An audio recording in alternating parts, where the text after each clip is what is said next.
Are you tired of the unending noise and pressure of urban life? If so, then try stretching your feet in a city by the sea. The results may surprise, and the getting there is surprisingly easy. A plane ride may be a bit more expensive than other transport, but it's undeniably the quickest and most convenient way. In China, most airports have at least one flight bound for Qingdao, Yuting Airport, every day. That's part of the reason I've chosen Qingdao as my destination, this time on Getaway. Wow, I can't believe I'm back. Qingdao by the sea, China's gateway to the Yellow Sea, and my first home upon coming to China. I'm back here for the first time, and I'm on my way to a place they say is just as, if not more, beautiful. We are headed to lovely Jiaonan, this time on Getaway. All systems are go and running smooth.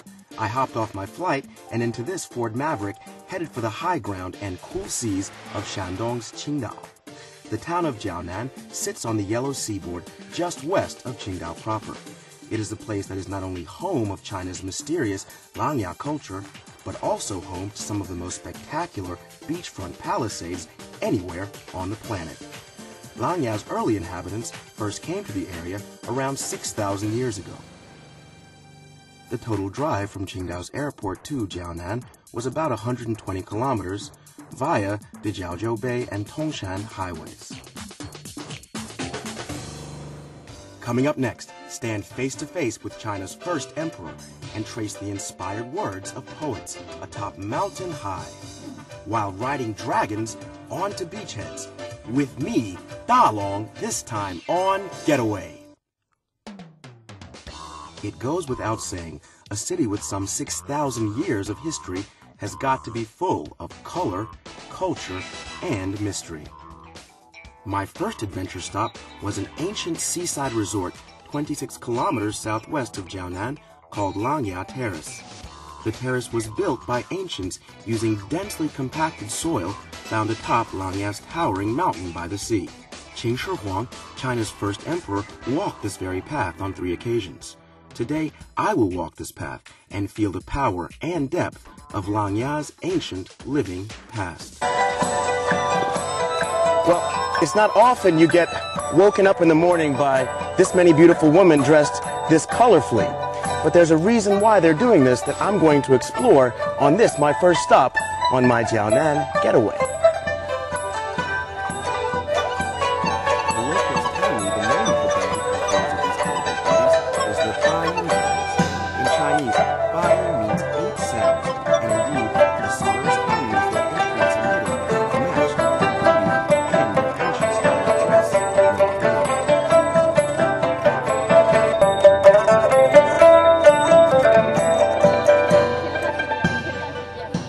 对不起，打扰您。我想问一下，您为什么穿比较有特色的服装？啊，这服装啊，因为你看咱这个琅琊台吧是一个名胜古区，穿这服装就是为了配合它，然后宣传咱们这个灿烂的秦汉文化。啊，所以你们的乐队就是专门代表就是古代的时候就是那个秦汉风韵。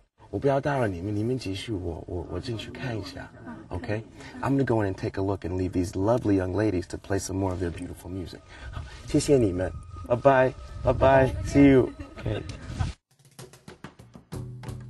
In front of Langya Exhibition Hall stands an enormous bronze statue of Qin Shi Huang. Instead of looking stern and imperatorial, visitors find a smiling Qin Shi Huang, gazing warmly out to sea. The Yellow Emperor seemed to be guarding an exhibition hall that stood behind him. So I carefully walked around him and had a look inside.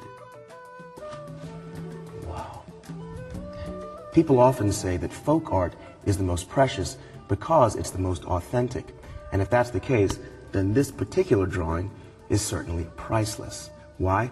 Because it wasn't done by a professional artist. Instead, it was done by a common man who lived here and was proud of the fact that Langya Terrace was built here thousands of years ago.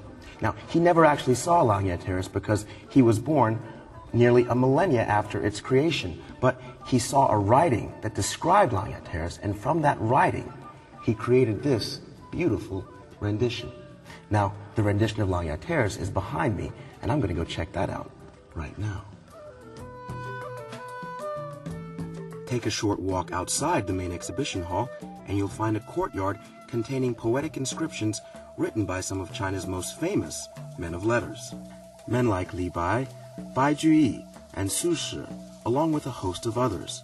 The etchings are done in several fonts, demonstrating the long and varied history of this place and its inhabitants. Wow. If proof is what you require of Langya Terrace's beauty, there is plenty of it. In fact, there are 17 engravings, all of some of China's most famous poets and scholars who wrote about this place and its beauty. This particular one was done by Su Shi, or as every Chinese person knows, Su Dongpo. He wrote about the fact that China's first emperor, Qin Shi Huang, came here not once but 3 times. Why? Because just over this crest is some of the most beautiful oceanfront view you could possibly imagine. 17 engravings, 17 pieces of proof, plus my right and left eyeball, 1819, of why this place in Chinese history is incredibly special.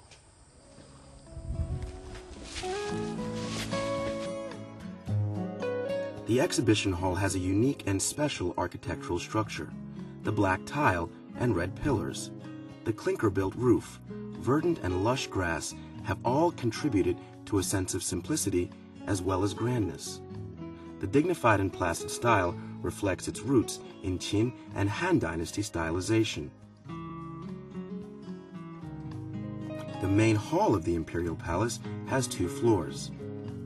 On the first floor, there are statues of many important historical figures born during the spring and autumn period all the way to the Han Dynasty, men who once came to Langya. On the second floor remain many cultural and historical relics that have weathered millennia, so they might today tell us their story of Langya and China's first emperor. Coming up next, join me, Da Long, as I trace the footsteps of China's first emperor and visit his favorite spot by the sea. It's all coming up as we travel on my Jiaonan Shandong Getaway.